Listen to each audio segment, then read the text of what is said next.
2, 1.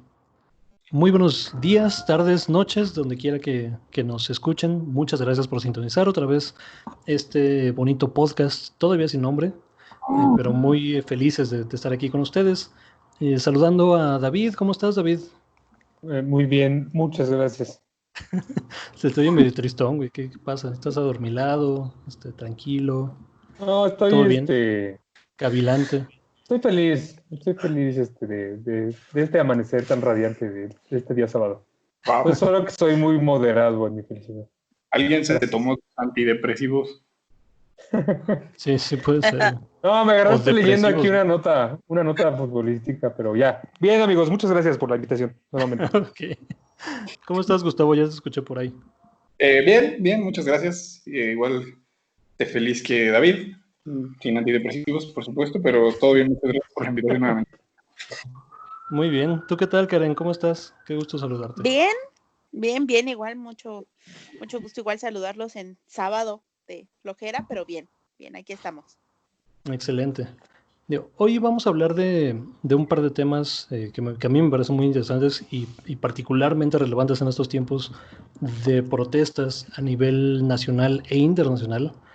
Particularmente me parece que Karen, o sea, quiere darnos como una introducción o sus pensamientos sobre el tipo o la forma en que se han dado algunas de las protestas, particularmente la protesta violenta, ¿no? O sea, si es legítimo o no estas expresiones de romper cosas, ¿no? De saquear, incluso ciertas agresiones, ¿no? A policías o a figuras de autoridad, e incluso a otras personas dentro de las mismas manifestaciones que tratan de bajar, ¿no? el volumen o los decibeles al ímpetu que se está sintiendo. Entonces, no sé si quieres darnos un poco tu percepción, Karen, o sea, cuál es digamos, el límite que a ti te parece razonable o permisible o legítimo de este tipo de protestas y manifestaciones, y de ahí creo que podemos arrancar una bonita discusión entre nosotros. Es que aquí sí hay como, bueno, ahorita las jornadas de protestas en todo el movimiento internacional de Black Lives Matter pues siguen. De hecho, Minneapolis sigue estando día tras día, las jornadas no se han detenido.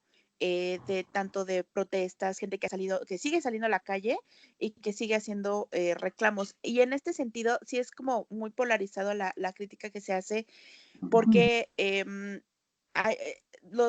estas manifestaciones muchas son pacíficas, muchas se desarrollan de una manera bastante tranquila y otras sí han llevado a confrontaciones, saqueos, se han roto las ventanas de los comercios y existe una como tanto en el espectro de la crítica de todos los que somos opinólogos, quien está a favor, quien está en contra.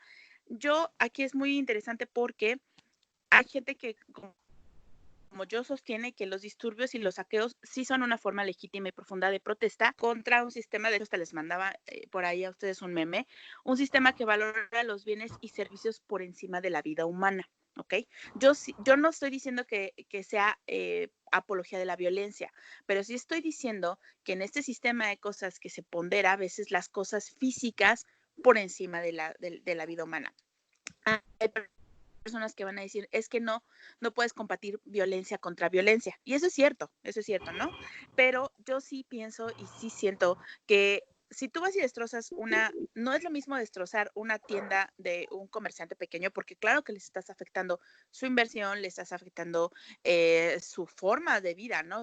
El capital con el que cuentan, que destrozarle una tienda, a un escaparate, a Chanel o a Louis Vuitton, a quien tú quieras, quien realmente no les estarías afectando.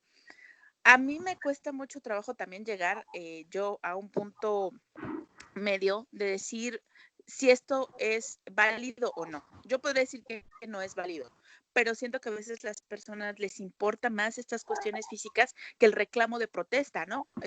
A mí, ese es mi punto de vista. No estoy diciendo que vayan y salgan y rompan todas las ventanas de todos los comercios de las malditas corporaciones, porque malditos ricos, hay que comernos a los ricos.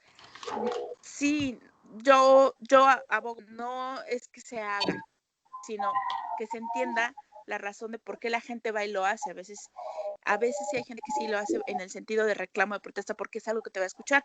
Como ya hemos hablado anteriormente, también hay personas, grupos de choque que lo hacen para deslegitimar una protesta.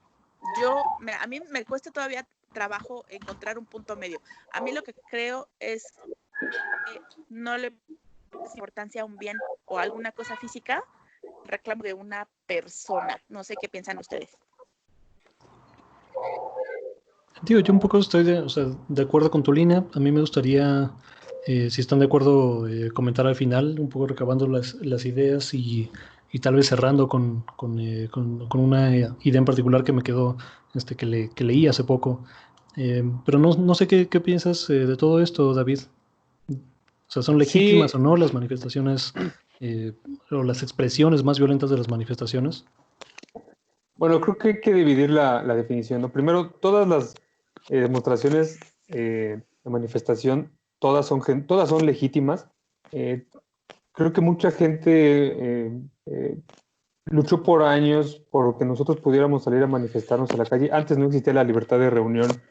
Posteriormente, las huelgas prerevolucionarias nos otorgan esa libertad y ese derecho que, que la naturaleza humana te exige a veces, ¿no? A la hora de reclamar lo que te pertenece o tus derechos o demostrar un sentimiento a través de una unidad colectiva. Y creo que hay una línea muy delgada entre eso y la protesta violenta, porque este tipo de cosas, eh, como dice Karen, sí eh, hacen que el movimiento en sí pierda legitimidad. Pero hay que poner en contexto las cosas, porque es cierto también que dentro de estos movimientos hay grupos de choque pagados o controlados por terceros que vuelven efectiva su intención de desnaturalizar la causa en sí. Y lo que sucede después de esto es que a través de medios de comunicación que saben que esto existe, a quienes no salimos a manifestarnos o quienes no estamos tan al tanto de la manifestación o de la causa de la manifestación en sí, se otorgan únicamente las noticias acerca del saqueo, del destrozo, de la violencia que hubo, de la confrontación, del choque cuerpo a cuerpo que hubo con los cuerpos de seguridad. Y esto pues va de la mano con este sistema que hemos tenido, pues de represión mediática, ¿sí? Leía yo, escuchaba ayer en Aristegui el caso de un señor que, que sus hitos son levantados por la policía en Oaxaca y posteriormente los tiran en un barranco, uno quedó vivo. Entonces, el señor a través de esta protesta, o sea, no salió a manifestarse, pero de esta intención que él tenía de comunicarlo, a través de un medio, porque otros no le dieron la oportunidad de expresar sus sentimientos, su frustración, su conmoción, bueno, nos hace llegar la noticia. Yo en otra noticia leí el mismo caso, pero ahorita hablaba de que los chavos se habían robado una bicicleta y que por eso se los había llevado la policía, ¿no? O sea, son noticias diferentes. Y lo mismo sucede, ¿sí? Cuando, no sé, un número determinado de madres van al frente de una marcha porque perdieron a sus hijas por la violencia, y lo que se te ofrece, pues, es la noticia del vandalismo y del destrozo, no de las mujeres que van legítimamente, genuinamente a manifestar su dolor. Entonces, creo que nosotros también tenemos la responsabilidad de consumir la causa por la que ellos se manifiestan de un modo correcto y no darle la importancia, porque estoy totalmente de acuerdo con Karen, nada material está por encima de ninguna vida humana, nada material está por encima de la dignidad de las personas. La noticia en la semana fue que saquearon la tienda de Adidas, sí, pero Sí. la protesta en sí es otra. La causa por la que salieron a las calles es otra. Esos chavos, digo, con el respeto que me merecen sus familias, no aportan demasiado, con el respeto que me merecen ellos mismos. Creo que no justifica nada el hecho de que sea una empresa grande, chica, familiar, un corporativo transnacional. Vandalizar es vandalizar. Hay leyes que castigan ese tipo de actos. La Ciudad de México ha tenido una política de tolerancia bajo esta administración que a veces se vuelve permisiva, ¿no? Y lo decía Claudia Sheinbaum después de esta protesta, que ellos lo que querían era que los reprimieran, dice, y no lo vamos a hacer. Ok, está bien, pero ¿qué hay de los trabajadores que había dentro de esa tienda? Y si es una franquicia y en realidad quien pierde es el franquiciario y no Adidas, y si es mexicano, o sea, creo que en este momento, en la Ciudad de México en particular, sí se tiene que delimitar bien lo que ya existe, que es una ley.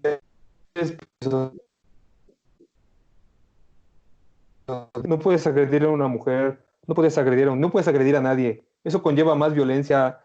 La tasa de feminicidios en la Ciudad de México, bueno, en México en general es muy alta, ¿sí? Y empezando por ahí, ¿no? Empezando por hacer respetar la ley para que no sucedan este tipo de cosas donde también se pasa por encima de la ley. Después sucede el caso de esta chica de 16 años a la que unos policías pues reprimen. Ellos no sabían qué edad tenía, ellos no sabían quién era. Por ahí hay unas fotos de esta chava pues, agrediéndolos. No se justifica una cosa y no se justifica la otra. Lo que quiero decir es que la violencia conllevó a más violencia. Ahora hay dos policías, digo, tampoco lo justifico, son padres de familia, son personas, son seres humanos. Ahora van a tener que enfrentar una causa penal por lo que pasó, siendo que esto se podía llevar a cabo sin violencia de un lado y sin violencia del otro, del manifestante y del cuerpo policíaco. Yo particularmente estoy en contra de todo tipo de manifestación violenta. Yo siempre me manifestaré en contra de todo tipo de castigo corporal, ¿sí? Para mí no son los medios por los que puedes obtener o llegar al fin de una causa, pero creo que para eso están las leyes y se tienen que hacer respetar, porque en la medida en la que nosotros veamos esto normalizado, pues lo que sigue va a ser más grave. Lo que sigue a lo mejor es que le prendan fuego a los policías o los policías a los cosas que no tienen por qué suceder. Pero y bueno, como decía Karen, nosotros como opinólogos podemos hablar horas de esto, pero creo que los tomadores de decisiones son quienes tienen que pues fundamentar por qué ostentan los puestos que tienen y hacer valer la integridad de unos y de otros, ¿no? Sí. Ok. Gustavo, ¿te gustaría añadir algo a todo esto? Sí, por supuesto. Solamente quisiera comenzar diciendo que sí hay una línea bastante delgada entre libertad de expresión y vandalismo, ¿no? Las protestas que dan lugar a saqueos y demás, me parece, a mí, son totalmente reprobables, ¿no? Desde mi punto de vista, no es la manera. Ya lo señalaba en el episodio anterior, hay grupos de choque, así es, que únicamente se dedican a eso, a desestabilizar y listo. Yo siempre me he mostrado a favor de la libertad de expresión y sobre todo de la lucha social, porque entiendo que a lo largo de la historia, el descontento social y el reclamo nunca se ha dado a través de pedir permiso, ¿no? O sea, me parece que los derechos que han ganado las parejas de mismo sexo, por ejemplo, los mismos, ahora que está tan de moda, ¿no? Lo de George Floyd, la gente de color no solicitó los mismos derechos con la famosa la ley Jim Crow, lo que sea. Nada se pidió de favor. O sea, no fueron a tocar a la Casa Blanca. Oye, ¿sabes qué? Pues estamos siendo segregados bien cabrón. ¿Qué podemos hacer? Claramente no. O sea, todas las luchas sociales se han llevado a cabo a través de destrozos y evidentemente mostrando este descontento, rayando monumentos y demás. Para mí eso es totalmente plausible. Y me he ganado, créanme, la etiqueta ante mi familia y ante muchos conocidos como el chairo, el pinche alborotador y lo que sea. Mira, eso es lo que querías, ¿no? El vandalismo. No, por supuesto que no. Pero el descontento social siempre se muestra así y solamente de esa manera llaman la atención de los que toman las decisiones. Eso es desde mi punto de vista. Ahora, creo yo, y también ya lo hemos venido diciendo, los medios siempre focalizan las manifestaciones hacia el lugar incorrecto.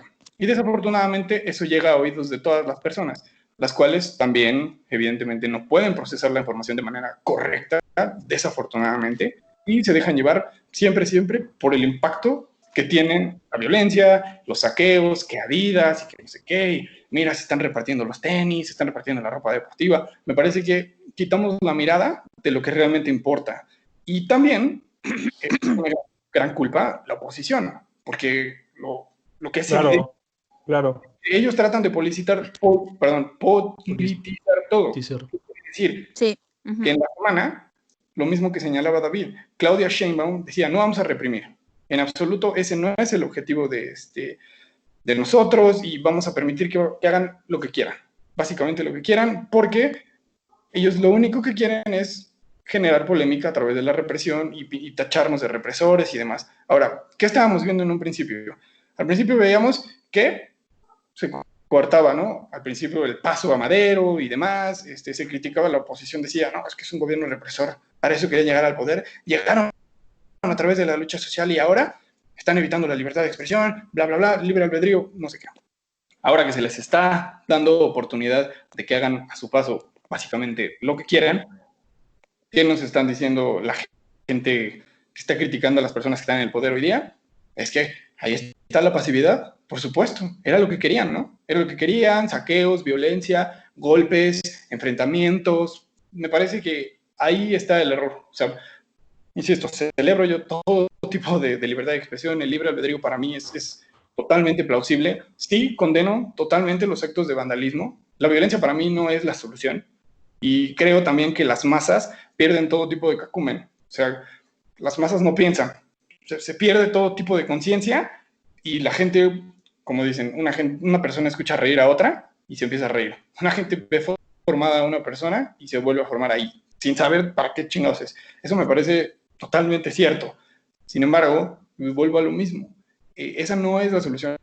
Para mí, los grupos de choque alimentan y generan un debate que no es el que deberíamos estar tocando hoy día. O sea, me parece que aquí lo que deberíamos nosotros de estar platicando es justamente esto es lo que está pasando, esto es lo que están solicitando los manifestantes y ver quiénes son los que están organizando las marchas, porque los medios le dieron muchísima importancia a la marcha FIFI, que muchísimos carros, que están perdiendo no sé qué, que la gasolina, y hubo muchísimas imágenes en redes sociales que de gente de López Obrador, vete, estamos en Venezuela y la chingada. Eso sí llegó a oídos de muchas personas, por supuesto. Pero la vez pasada, que fue la marcha de las mujeres, también nos llegaron no sé a ustedes, pero a mí me llegaron un buen de cosas de, es que las mujeres, es que están pintarrajeando, es que no sé qué. Pero claro, no nos dijeron que en el Monumento a la Revolución se conglomeraron bastantes personas, todas coordinadas por el Día Después, ¿no? Que es la organización de Diego Luna y tiene varias personas participando, se organizaron y crearon una cadena de oración, crearon, no sé, palabras de aliento, todo eso. Eso, a mí, en lo personal, a mí no me llegó. Yo me tuve que enterar por otros medios. Entonces, sí, los medios tienen gran culpa y son parte del sistema, eso lo entendemos perfectamente. Pero el problema es hacerle entrar en razón a la gente que no focalice ese tipo de cosas, sino que nos centremos en lo importante. Es mi propuesta. Ok, Gustavo. Digo, a mí me gustaría hacer énfasis en alguna de las partes que se recuperaron aquí y al final creo que, digamos, encauzar o ver hacia dónde puede ir, ¿no? Hacia dónde creo que deberían ir ese tipo de manifestaciones. Primero, si estas expresiones más viscerales y más violentas son legítimas, yo creo que sí. O sea, porque, como bien apuntaban Gustavo y David, estamos en un contexto histórico donde todas y cada una de los logros en términos sociales han sido peleados, han sido solicitados de manera enérgica y vigorosa, y muchos de ellos, es más, yo diría la mayoría, principalmente en términos de equidad social y de derechos laborales, o sea, todos ellos, es decir, ninguno ha sido exento de violencia, ¿no? En este sentido. Entonces, sí son legítimos para mí como una expresión visceral de las condiciones materiales históricas que llevaron a las personas a sentirse frustradas con el sistema de tal forma que se piensa que son irredimibles, ¿no? O sea, no hay forma, digamos, institucional de reformar las corporaciones, ¿no? La burocracia, entonces vamos a destruirlas y construimos de nuevo, ¿no? Ese es, digamos, el impulso visceral que hay. Efectivamente, o sea, hay grupos de choque y esto, digamos, o sea, se reconoce perfectamente, no seamos ingenuos, ¿no? En que toda expresión manifiesta de violencia es una expresión orgánica, sin embargo, también yo diría que sí las hay, ¿no? Y hay oportunistas también que se ven, digamos, el caos y se aprovechan de ello para ganar un beneficio personal. O sea, ese fenómeno también existe. pero hay que señalarlo como una minoría, absolutamente. Aquí creo que todos reconocemos que la mayoría de las expresiones de manifestantes son absolutamente pacíficas y que han respetado todas las reglas de decoro y de convivencia civil. Después, sí, el enfoque, ¿no? El enfoque de los medios de comunicación siempre se van a ir para el lado que les convenga, que es un lado corporativo, no es el lado de los poderes establecidos, de los poderes históricos, porque ellos mismos forman parte de este círculo de poder, ¿no? Entonces, por supuesto que se van a enfocar en las expresiones más violentas que logren desestabilizar y desenfocar lo que verdaderamente se está pidiendo, ¿no? En estas manifestaciones. Y lo vemos en el ciclo de noticias que hay. ¿Cuántas, si nosotros nos ponemos a leer todos los periódicos del país y las portadas, cuántas de ellas se enfocaron al pliego petitorio que se están solicitando a través de estas manifestaciones y cuántas de ellas se enfocaron solamente a las expresiones más violentas que hubieron dentro de estas manifestaciones? O sea, el número es absolutamente dispar. Es más, yo no vi una sola, tal vez ustedes sí, que se enfocara solamente o principalmente al contexto histórico material que están sufriendo las personas y a las soluciones de política pública que pueden implementarse para paliar, para mejorar las condiciones, ¿no? que se están entendiendo. Después, digo, como conclusión, o sea, ver que sí, o sea, estas expresiones sí afectan la opinión pública, ¿no? O sea, lo vemos con quienes solamente o principalmente se informan en estos medios de comunicación corporativos que sí se quedan con la idea de que la mayoría de estas expresiones fueron violentas, fueron para saquear, fueron para tener un beneficio personal, etc. Entonces, o sea, por un lado, yo entiendo el contexto material histórico de las expresiones más violentas o más radicales de manifestación o de protesta. Sin embargo, yo creo que esto debe ser entendido y debe ser articulado no solo como una cuestión moral, que yo también como una cuestión moral estoy en contra de la violencia, pero también como una cuestión estratégica y si quieren hasta cínica, ¿no? De cómo articular estas manifestaciones viscerales en un pliego petitorio finito, ¿no? Definido de forma temporal, de forma material, de forma modal, que contenga una serie de propuestas de política pública que modifique estas condiciones materiales históricas que han oprimido a quienes hoy se sienten, digamos, que se sienten alejados, que se sienten empujados del sistema, ¿no? Y que se sienten rezagados. Entonces, digo, nada más para cerrar, o sea, sí entiendo el contexto histórico, sí me parecen formas legítimas como una, digamos, como una manifestación inicial y visceral de protesta, pero creo que para que se logre algo en particular, se tienen que articular en una serie de peticiones y de propuestas de política pública que modifiquen las instituciones, o si no, se corre el riesgo de que no se logre nada, de que sea como una olla express, que solamente salga, ¿no? El vapor y volvemos a las condiciones que estábamos antes, o que se concedan cuestiones simbólicas, ¿no? Como lo estamos viendo en varios países del mundo, las estatuas, ¿no? Que se están derrumbando de personajes, por decirlo de forma suave, esclavistas. Pero sí, o sea, racistas, esclavistas, opresoras, que se están derrumbando las principales ciudades de Estados Unidos, pero no únicamente en Estados Unidos, en Reino Unido, en Bélgica, en Francia y en varias otras partes del mundo. Es decir, que no es insignificante que se tiren estas estatuas, pero si solo se quedan las estatuas, para mí esta lucha habrá sido, digamos, no inútil como tal, pero sí falta de articulación y falta de modificar las condiciones materiales, porque digamos, el poder establecido y los círculos, ¿no? que dominan estos formas de opresión, no, o sea, no tienen ningún problema con dar un beneficio simbólico, mientras sigan sin conceder temas institucionales y materiales. No sé qué opinas de todo esto, Karen.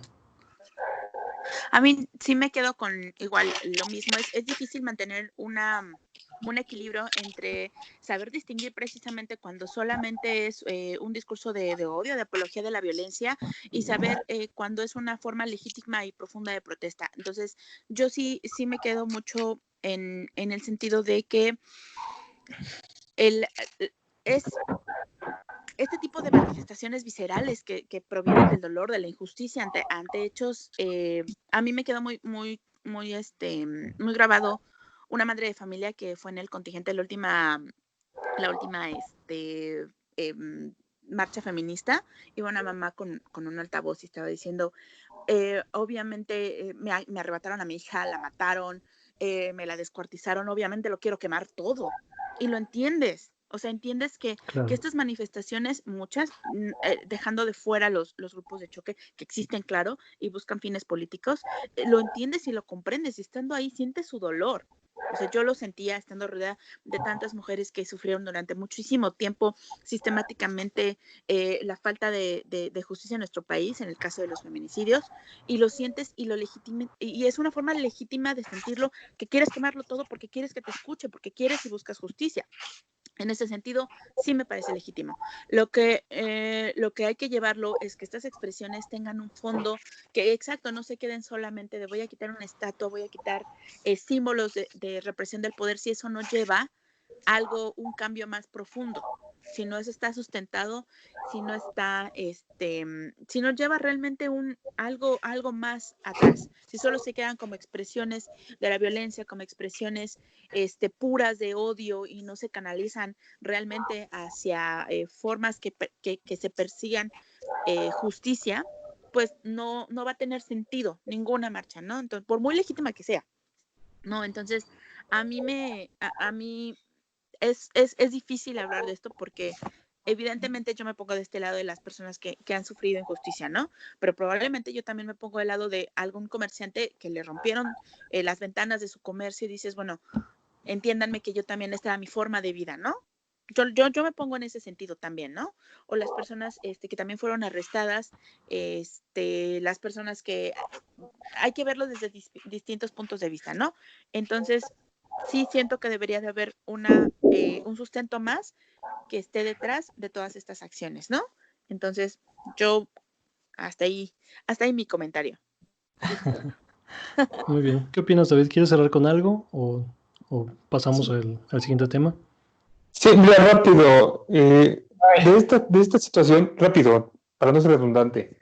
Creo que el ingrediente peligroso de esta situación, en una manifestación política, es un gobierno realmente represor, porque eso lleva a consecuencias más trágicas. Lo hemos vivido en el 78, lo vimos en el 71, y han sucedido otra tanta vez, lo se vio en Atenco. Y sí creo que es importante señalar que necesitamos contar con autoridades confiables, ¿sí? Pero sobre todo tolerantes. Más allá de eso, creo que se puede lograr un diálogo que permita crear soluciones, pero siempre con la cooperación del Estado. Sin eso no se puede hacer nada. Ok. Gustavo, ¿te gustaría cerrar con algo? Sí, básicamente nada más quisiera comentar que se necesita, claro, que antes de una manifestación, para que tenga un poquito de claridad y de transparencia sobre todo, pero evidentemente tenga un poco de legitimidad, deberían de presentar al menos un pliego petitorio y después de ello una mesa de trabajo y los resultados de la misma. Me parece que después de las negociaciones que se lleven a cabo, salgan a la luz el pliego petitorio y la negociación a la que se llegó después de sentarse a dialogar, ¿no? Porque muchas veces es lo que solicitan, un encuentro, una reunión con los tomadores de decisiones. Entonces creo que eso ayudaría bastante y por supuesto que la difusión de la misma sea uniforme. Ok. Sí, me parece bien. Pues digo, creo que llegamos a un consenso, ¿no? Digo, menos posturas, ¿no? Algunos más en el enfoque social, ¿no? Otros más enfocados en el tema de la protesta violenta, pero creo que, digo, llegamos a un bonito acuerdo, ¿no? en esta mesa de trabajo, por lo menos en este tema. A mí me gustaría pasar a un tema más amplio de libertad de expresión, desde el diseño institucional hasta los límites de la misma, ¿no? Y algunas de las expresiones que se han venido cocinando en los recientes años y que los vemos en redes sociales, y como la llamada cultura, ¿no? de cancelación. Primero, me gustaría dar una introducción, ¿no? al tema y ver qué opinan ustedes. O sea, yo particularmente me considero un eh, casi absolutista, ¿no? en la libertad de expresión. O sea, yo creo que mientras más libre sea el acceso, ¿no? a la expresión, al discurso público, la sociedad se beneficia más del intercambio de ideas, de todo tipo de ideas, o sea, incluso ideas con las que yo tengo absolutamente cero afinidad, y es más, estoy en contra de esas ideas, pero creo que la gente se beneficia de que estén en el discurso público, porque, digamos, es mucho más fácil atacarlas, ¿no? Cuando alguien se define como, no sé, yo soy un neofascista, ¿no? O un neonazi. O sea, yo prefiero que la gente se identifique como tal para poder, digamos, atacarle con argumentos frontales, ¿no? en el discurso público, y no que se formen estos como círculos, ¿no? oscuros que están, ¿no? en redes sociales, en internet, y que hablan en ciertos códigos y tal, que después, ya habiéndose organizado y habiéndose articulado, son mucho más, yo diría, perniciosos y difíciles de combatir eh, dentro del discurso público. Y para poner en contexto de lo que estoy diciendo, me gustaría ceñirme, ¿no? a las leyes mexicanas. Nosotros todavía, o sea, tenemos el legado, yo diría, priista de la libertad de expresión, porque nuestra Constitución permite el límite a la libertad de expresión, entre otras cosas, eh, a aquel discurso que altere el orden público, ¿no? Que a mí me parece un paraguas demasiado grande como para dejárselo a cualquier individuo o gobierno en particular, o sea, ya sea de centro izquierda como el de López Obrador, ya sea de derecha o ultraderecha, ¿no? Como el PRI y el PAN. O sea, a mí no me gustaría que tengan esa facilidad de decir tu discurso altera el orden público y por lo tanto es censurable desde gobierno. Y para poner de referencia algo que sí me parece deseable, o sea, me gustaría poner el ejemplo de Estados Unidos. Digo que obviamente, digo, aquí se critican, ¿no? Instituciones y manifestaciones en Estados Unidos de su regulación y legislación, pero en materia de libertad de expresión creo que ellos son pioneros y son quienes tienen una mucho más robusta tradición de libertad de expresión.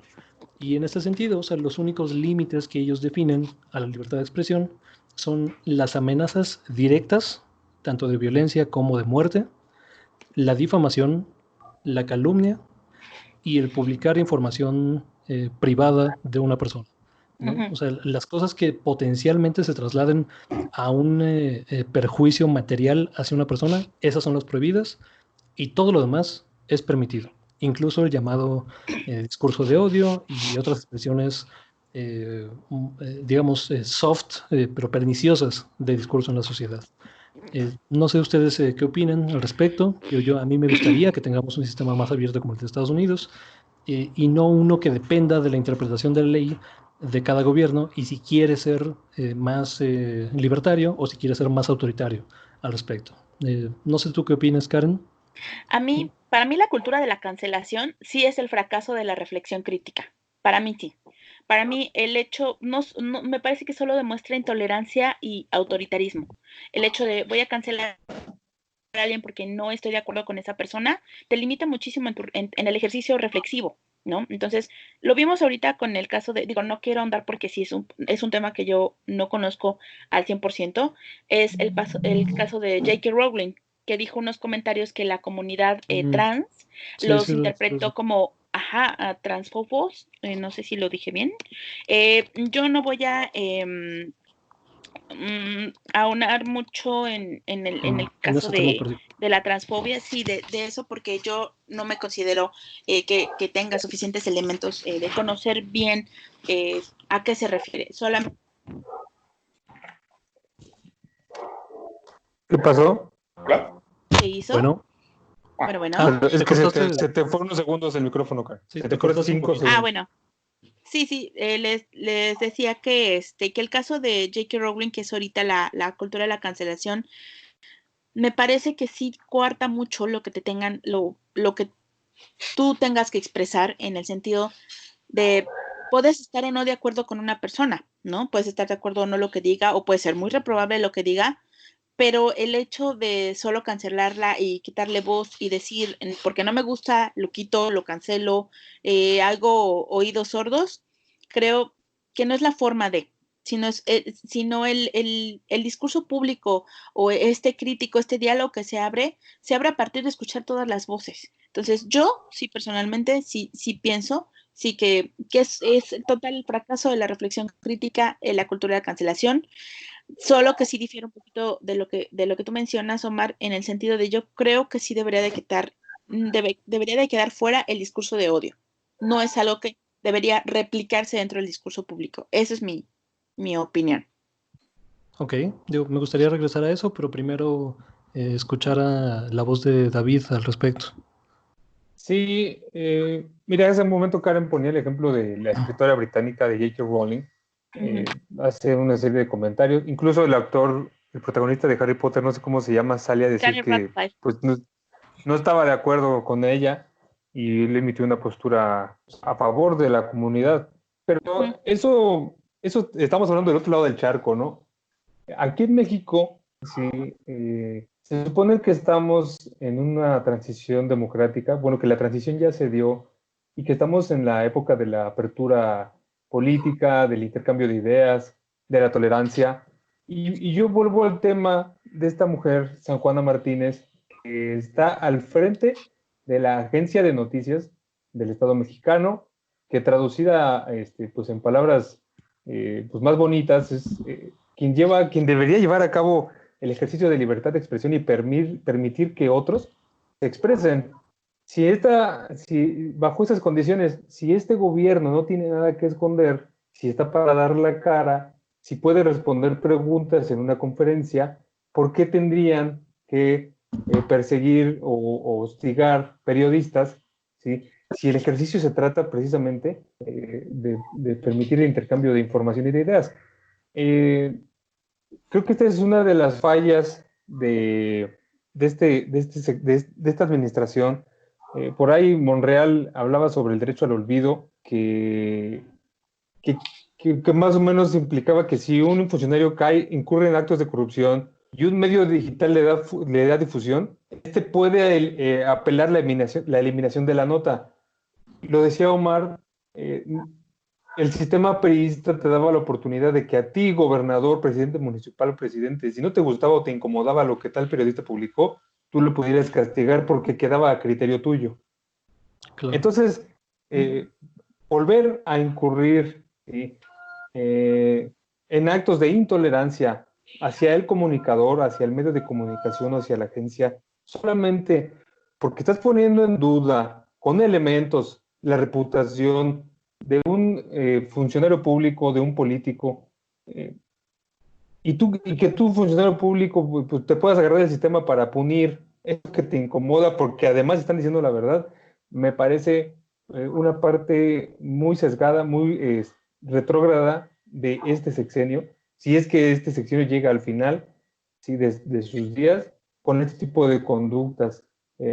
Parece que artículo 19 particularmente ya presentó una queja en derechos humanos y la Fiscalía en contra en la función pública para que se investigue a profundidad San Juana Martínez y la denuncia tiene peso y tiene fondo, tiene forma. Hay de dónde agarrarse para pronunciarse a favor de una destitución mientras se le investiga. Esto fue la semana pasada y creo que la misma semana pasada la agencia de noticias se pronunció, dio un pronunciamiento donde decían que, bueno, iban a ver, Notimex me parece que tiene una junta de gobierno, creo que es donde iban a determinar la situación. Pero bueno, hay que esperar este proceso burocrático otra vez, donde, bueno, van a decidir si sí o si no. Es decir, no se le está dando el peso ni la importancia necesaria al ejercicio principal, que es la libertad de expresión. ¿Sí? Entonces, volvemos, o sea, no hemos salido porque no sucedió en el prismo, sucedió en el Calderonato, sucedió con Peña Nieto. Bueno, hay que recordar que a Aristegui le quitan el noticiero después del reportaje de la Casa Blanca, pero no ha habido una transición real, no ha habido un camino bien trazado hacia el progreso, hacia la modernidad en materia de comunicación. Y digo tristemente porque yo en ese sentido sí esperaba un poco más, es una de las cosas que yo no dejo de criticarle al actual gobierno, ¿sí?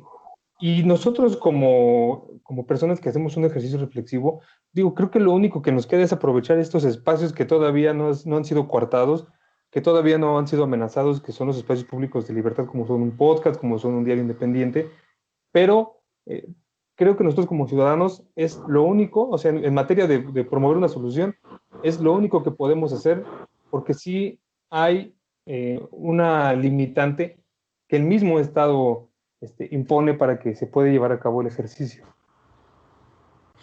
Ok, muchas gracias, David. Gustavo, ¿te gustaría intervenir? Sí, creo que yo me gustaría enfocarme más un poco en la cultura de la cancelación. Y no quisiera entrar en polémica, pero hoy día me parece que vivimos una realidad bastante peligrosa. Y es que las redes sociales, si bien nos han ayudado muchísimo, el acceso a las mismas, creo que como sociedad hemos crecido un poco, pero al mismo tiempo me parece que el hecho de que todas las personas tengan un micrófono, en sentido figurado, en el cual puedan expresar sus ideas, es bastante peligroso, insisto, para todos. Difícilmente podremos encontrar en redes sociales una opinión en la cual estemos de acuerdo todos. Eso es real. Sin embargo, el hecho de que una persona pueda abrir su red social y básicamente contestarle a quien sea lo que quiera y cancelarla por el comentario que haya dicho o por alguna reflexión que se le haya ocurrido plasmar, creo que es bastante triste. Porque muchísimas de esas cuentas, y ya lo sabemos, son bots, básicamente. Y la otra vez lo hablábamos tú y yo, creo que era bastante peligroso. Yo me mostraba a favor, ¿no? En el sentido de que podríamos eliminar o bloquear o que exista un algoritmo a nivel ya inteligencia de gobierno que pudiera, como darle de cortón, así, eliminar todas esas muestras de odio provenientes de cuentas apócrifas o de bots, básicamente, las cuales siempre son el mismo mensaje, tienen un patrón de comportamiento que se replica constantemente y son identificables. Pero ahí también habría una polémica, ¿no? una diversidad de opiniones en el sentido de que la libertad de expresión se podría coartar y me parece que sería difícil de homologar una ley de ese calibre. Exacto. Ahora, el discurso de odio para mí es una de las cosas más preocupantes que existe hoy en día. ¿Por qué? Porque a cualquier persona se le puede hacer fácil, ¿no? Siguiendo el ejemplo de J.K. Rowling, ¿no? Si esta persona emite un comentario, sinceramente yo me enteré que estuvo en Trending Topic, no sé lo que dijo, pero si la persona se expresa a favor o en contra, no lo sé, o emite un comentario que pueda ser mal interpretado por las personas que son transexuales. O ignorantes, ¿no? Puede ser. Exactamente, o ignorantes básicamente, y estas personas puedan emitir un juicio, ¿no? Que están en todo su derecho de hacerlo, sobre el comentario de esta persona, insisto, creo que lo pueden hacer. Sin embargo, de ahí a comenzar a decir, ¿sabes qué?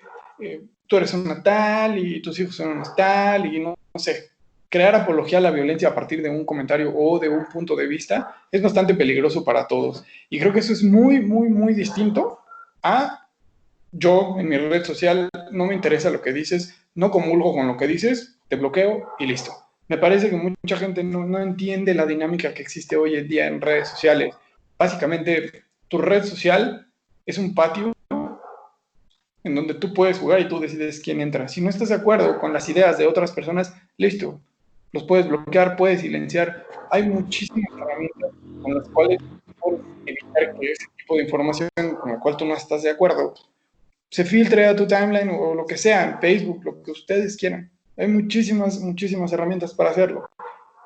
Pero la gente las desconoce, porque eso sí lo sé, Y en segundo lugar, a la gente le encanta crear polémica y le encanta hacer discursos de odio solamente porque sí, y me parece que eso es bastante preocupante. El hecho de que todos tengamos una opinión se aplaude, pero la de todos no es reflexiva, no es bastante bien procesada, y ahí hay un problema mayor. Ahora, a nivel de Estado, sabemos que México es uno de los lugares más peligrosos en donde ejercer el periodismo es latente. O sea, básicamente, ser periodista aquí en México y crear investigaciones sobre narcotráfico, hacer libros, no lo sé, sobre corrupción política, evasión de impuestos y demás, es bastante peligroso.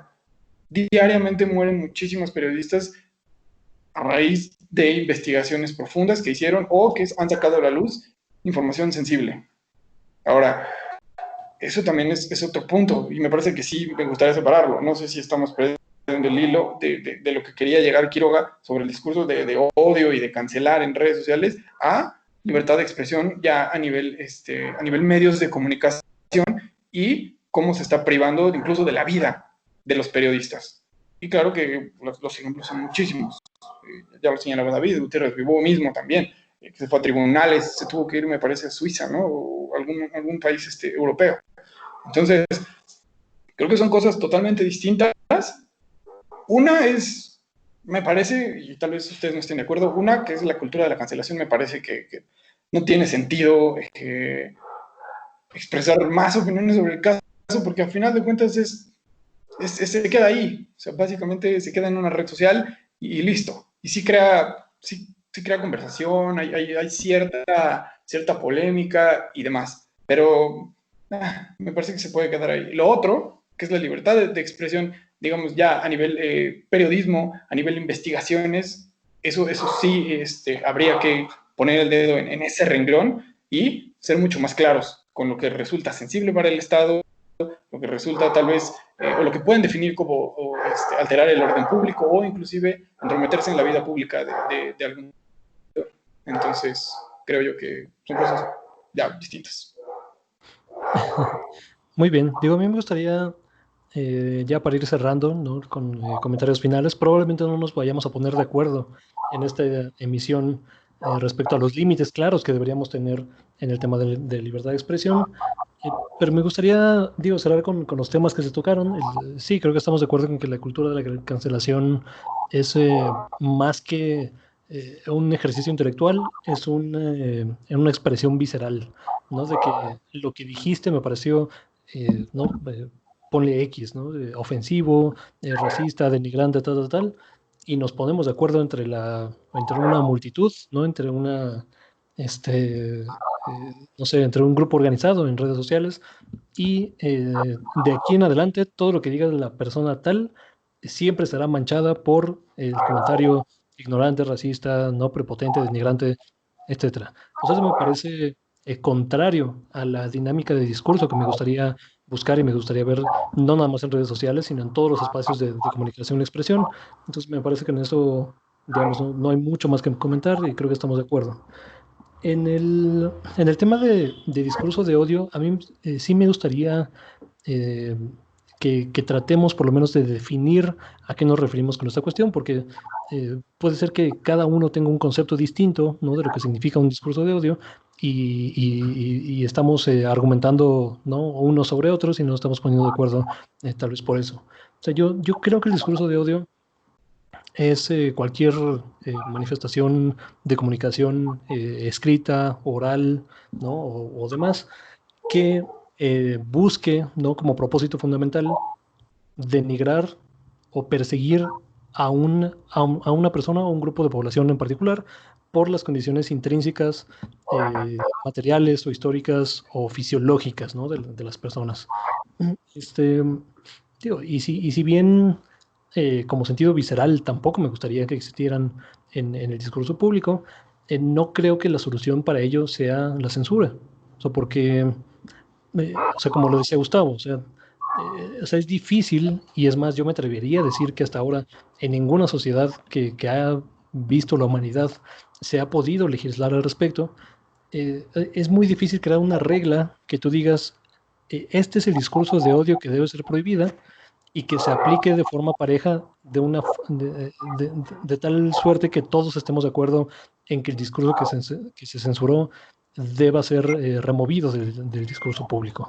O sea, un ejemplo que se me viene a la mente, ¿no? O sea, por ejemplo, reconocemos que el Estado de Israel, ¿no? Como tal, lleva décadas implementando un, una represión sistémica, ¿no? Contra la comunidad palestina, un sistema de apartheid, ¿no? De castas, se los trata como ciudadanos de segunda clase, los trata como el otro, ¿no? O sea, los lleva a campos militares, les ocupa territorio, ¿no? Y les va comiendo el terreno.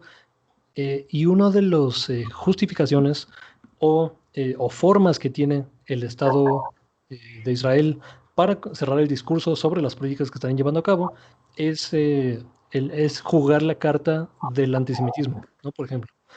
O sea, y eso pasa frecuentemente en Estados Unidos y también sucede en México. O sea, cuando se critica el Estado de Israel, luego dicen, no, es que está siendo antisemita, ¿no? Contra la comunidad judía y ya no puedes hablar de eso, ¿no?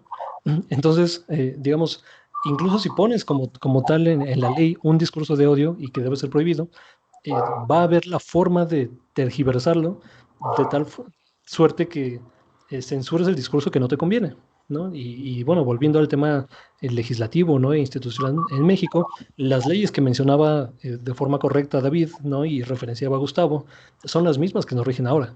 O sea, lo que cambió es solamente la interpretación de la ley, que el PAN quiso ser un poquito más permisivo y el gobierno de hoy es bastante más permisivo que el otro, ¿no? Pero están trabajando bajo el mismo fundamento jurídico. O sea, que en cualquier momento, si llega otro gobierno que interprete de forma distinta la ley, puede aplicar las mismas cosas que aplicaba el PRI y está jurídicamente justificado para aplicarlas. O sea, porque, como decía al principio de esta intervención, o sea, el aparato mexicano todavía, o sea, eh, eh, contempla límites a la libertad de expresión, como por ejemplo el orden público, ¿no? O la alteración del orden público.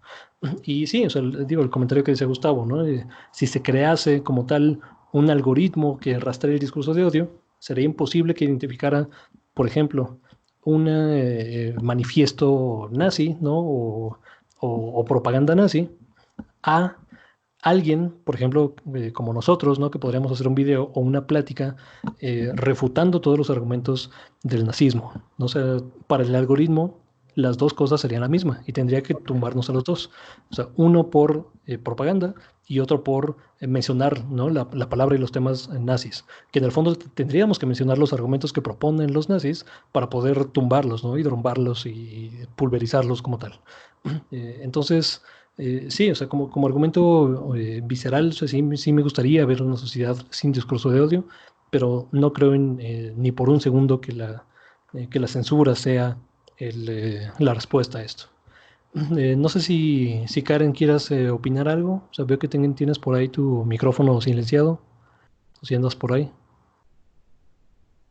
Probablemente. Yo para Creo que... finalizar, sí, ahí está. Ahí está. sí, yo para finalizar, la verdad es que a mí la cultura, bueno, ya digo, resumiendo todo esto, a mí, la cultura de la cancelación paradójicamente nos deja de discutir lo que pasó, qué es lo que dijo, cómo lo dijo, entender por qué lo dijo, porque eso es también muy importante. A lo mejor fue muy transgresor, fue inclusive ofensivo, mucho de odio, pero el cancelarlo por cancelarlo, sin darle la oportunidad de que en un debate abierto se dialogue, eso es lo único que causa, ¿no? Que se corte la comunicación y que nos haga salir en un debate que probablemente se pueda salir, pueda ser, hay veces debates que te pones a pelear y agarras agarrado de las greñas de la gente, pero puede ser muy constructivo. A nosotros se nos suele enseñar que expresar nuestra opinión es esencial para desarrollarnos mejor como personas. Siempre se nos ha hecho esta parte como dialéctica de expresa tu opinión en el sentido para que crezcas y fomentes un pensamiento crítico, pero muchas veces opinar lo tomamos como una reacción instintiva, ¿no? Una parte visceral, una parte de discutir, sin tener un sentido reflexivo. Entonces, lejos de alentar el pensamiento crítico, tener pues una opinión muchas veces, por la salida, por así decirlo, fácil. Yo no me quiero meter les digo mucho en J.K. Rowling, porque la verdad es que desconozco mucho del tema sobre la comunidad transgénero. No soy parte de, los apoyo en el sentido de todo lo que claman que es muy legítimo. Lo único que dijo J.K. Rowling como para rescatarlo es que ella criticó un artículo de opinión en un sitio que se llama The Breaks. Este sitio utiliza en este artículo la frase gente que menstrua, ¿ok? Y J.K. Rowling dijo que no, debieron de usar la palabra. Esto fue tachado por la comunidad transgénero de que J.K. Rowling era transfóbica y feminista radical, que hay personas trans que se identifican como hombres, hay hombres trans que siguen. Bueno, eso da para mucho un tema y deberíamos. Yo no me considero como experta en tomarlo, sino en el sentido de la cancelaron, causó furia entre la comunidad transgénero, la cancelaron y al final del día ella también refutó escribiendo un ensayo. Bueno. Yo creo que lo rescatable de esto es, bueno. Sí, nada ahí más estás. escuchar, no coartar el diálogo, no coartarlo, sino espacios para dialogarlo y debatirlo de manera como más civilizada. Yo tengo miedo que un día me cancelen en internet, se los juro. Yo borro tweets porque digo, no, algún día me lo encuentran y me van a cancelar. Entonces es mucho miedo de que el sentido en el que me lo dije. Yo, o sea, sí vivimos ya con esta parte me siento que me van a cancelar en internet. Yo sí estoy así totalmente en contra. Libertad de expresión siempre y cuando no conlleven eso para mí me resulta fundamental, chicos. Muy bien. David, comentarios finales. Sí, creo que esto tiene mucho que ver con la tolerancia. Y rápido, otra vez, la sociedad no está preparada para muchas cosas, no está preparada para aceptar un comentario que no es malintencionado, como lo que es, ¿sí? Como un comentario sobre X situación, donde estás argumentando una opinión, donde finalmente pues terminas, pues, sí, como dice la palabra, pues cancelado, y donde no solamente terminas cancelado, sino estigmatizado para siempre. Entonces, Sí, claro. lo decíamos hace rato con las manifestaciones, la gente no está preparada para escuchar noticias muchas veces, la gente no está preparada para interpretar opiniones, mucho menos la gente está preparada para mucha gente, no digo de todos, pero lo vemos en las redes sociales, mucha gente no está preparada para admitir que alguien piense diferente a ti. Es eso. Wow. Ok, Gustavo, tus expresiones finales. Qué bonito ese comentario, David. Nada, sí, me parece que todavía estamos a años luz de establecer, perdón, un debate inteligente con una persona que no comulga con tus ideas, básicamente. Y también creo yo que un punto fundamental es que creo que todos, y me incluyo, alguna vez en nuestras vidas hemos dicho comentarios desafortunados o que pueden ser tal vez racistas, no lo sé. Me parece que alguna vez no todos estuvimos preparados y eso es totalmente parte de la deconstrucción social, que estas luchas por la igualdad de género, por la igualdad de personas del mismo sexo, por las personas transgénero y demás, día a día ellos están logrando. Me parece que todos estamos aprendiendo y no siempre debemos de tener, sí, digamos, ideas progresistas. No sé, yo hace 5 años tal vez no piense igual que hoy. O si me hubieran preguntado qué pensaba sobre algún tema hace 5 años, tal vez pude haber dicho una estupidez, pude haber dicho inclusive algo de lo que hoy día me pude haber arrepentido. Y me parece que es totalmente válido. Lo importante es aprender a aceptar los errores y también que la gente no saque de contexto las cosas. Eso también es relevante. Entonces, siempre hay que estar abiertos al debate, pero hay que tener cuidado con descontextualizar alguna declaración que haya hecho alguna persona, inclusive nosotros mismos, tiempo atrás. Muy bien. Pues sí, yo también estoy totalmente de acuerdo con que no nacemos sabiéndolo todo. todos y todas estamos en un trayecto de aprendizaje, ¿no? Y de enriquecimiento. Ojalá sea tan diario, ¿no? Pero por lo menos es progresivo y a lo largo del tiempo. O sea, yo igual, o sea, que Gustavo, no sé si todo lo que dije hace, no sé, 10, 15 años, o sea, hoy lo vería con los mismos ojos o hoy lo vería, digamos, con compasión, ¿no? Creo que es lo que me gustaría que se dejara en esta sesión, ¿no? En esta plática. Eh, esa parte, ¿no? O sea, que o sea, todos Estamos tenemos un cambiando, trayecto, ¿no? estamos cambiando, estamos aprendiendo, y la Sí, parte de empatía, ¿no? O sea, que o sea, nadie está definido por el peor de sus comentarios, ¿no? O por el peor de sus exacto. acciones. O inclusive el mejor. Ajá, Puede Exactamente, exacto, ni que por ni el el ser mejor. mejor. de lucidez y listo. No es Exactamente. como todo blanco ni negro, ¿no? O sea, hay como, las personas somos una gran escala de matices y no creo que sea a veces condenable por realmente un error o una acción, que puede ser o no aislada, ni la mejor ni la peor, pero no creo que te defina completamente. Exacto. Y algo importante antes de cerrar, perdón, es aceptar también cuando uno se equivoca, ¿no? No, no No, justificar, claro, claro. únicamente Sí, aceptar y tal vez entender que alguien más puede tener la razón o que tú no la tienes. Y listo, no pasa nada. Así es. Claro, y aprender de esos errores, ¿no? Y bueno, o sea, creo que entre más diálogo, ¿no? Entre más intercambio de ideas y discusiones tranquilas, amables, pacíficas, como la que tenemos, ¿no? En este podcast, creo que nos podemos enriquecer todos y todas de la perspectiva de alguien más, ¿no? Y saber de dónde viene, ¿no? Su punto de vista. Si es efectivamente algo pernicioso, ¿no? O si es tal vez un tema de ignorancia, digo, no dándolo en el tema o sea, que no sea denostativo, ¿no? Porque todos somos ignorantes de muchísimas cosas, ¿no? Y entre más aprendemos de cosas, más vemos de lo que somos ignorantes. Eh, o simplemente fue un comentario desafortunado, ¿no? O sea, fue un desliz, ¿no? Digamos. Pero no lo sabremos hasta que no interactuemos con esa persona, ¿no? Y no profundicemos en lo que quiso decir, en de dónde viene, en su contexto, ¿no? Y en todas estas cuestiones que pueden ir moldeando la forma en que se lleva a cabo un discurso. Pero bueno, creo que con esto podemos llegar al final de esta emisión. Muchas gracias, Karen, muchas gracias, David, Gustavo. Creo que fue una discusión bonita, una discusión enriquecedora. Ojalá se hayan quedado con el mismo sabor de boca que yo, ¿no? Muy amable, muy tranquilo. Digo, no sé si quieran decir algo más o creo que podemos cerrarlo por acá. Que no salgan y que usen cubrebocas y salen de todo. sí, Quédense en ya. casa todavía. Por favor, quédense en casa porque No ya mamen. vamos a pasar naranja el 22 de febrero, de junio. Entonces, quédense en casa. Sí.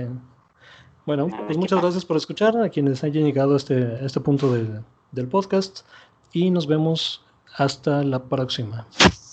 Bye.